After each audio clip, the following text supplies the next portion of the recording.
దృష్టితో జగన్మోహన్ రెడ్డి వచ్చి దాన్ని భూసేకరణ చేసి శంకుస్థాపన చేసి వచ్చే నెలలో దాన్ని ప్రారంభం చేసుకున్న పరిస్థితి.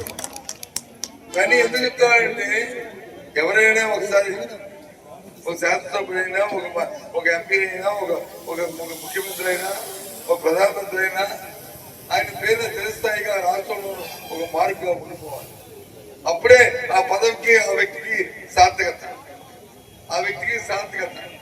ఎంతసేపు ఒకరినొకరు నిందించుకొని, ఎంతసేపు ఒకరినొకరు చదివించుకొని, ఎంతసేపు చట్టాన్ని చేతితో తీసుకుని ఏ పోలీసులతో పెట్టి అవమానపరచాలని కార్యక్రమాలు చేయడం ప్రజాస్వామ్యంలో మంచి సంప్రదాయం కాదనే విషయాన్ని ఆలోచన చూసుకోవాలి. పరిస్థితి ప్రభుత్వం ఆలోచించుకోవాలి.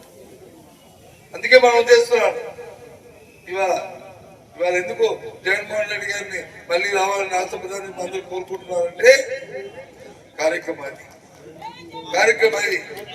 ఏ ప్రభుత్వాల మీద ఉన్నప్పటికీ కూడా ఎందుకు ఉదాహరణకి దేశం మొత్తం మీద గ్రామీణ పనికి ఆహార ఉపాధి పథకం ఉంది. ఇవాళ ఆ పథకం ఏమవుతుందో మరి రాష్ట్రంలో మరి రేపు ఏమవుతుందో ఎవరికి అగమ్య గోచరంగా ఉంది. ఈ కుటుంబ ప్రభుత్వం చేస్తున్న కార్యక్రమం ఏం చంద్రబాబు నాయుడు గారు మీరు ఆ ప్రభుత్వంలో ఉన్నారు కదా, ఈ తప్పు ఈ కార్యక్రమం తీసుకోకూడదని ఎందుకు మీరు మరి కేంద్ర ప్రభుత్వాన్ని మీరు వచ్చి అడగట్లేదు?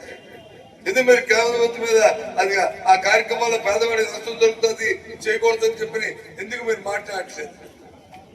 ఎందుకంటే రాజకీయమే పరమావధి తప్ప సామాన్యుడు పేదవాడు ఏమైపోయినా వాళ్ళకి పర్వాలేదు. సామాన్య పేదవాడు ఏమైపోయినా వాళ్ళకి పర్వాలేదు. వాళ్ళకి కావాల్సింది ఒక రాజకీయమే. వాళ్ళకి కావాల్సింది ఆ కుర్చీలో కూర్చున్న ఆ కుర్చీలు కాదు ముఖ్యం.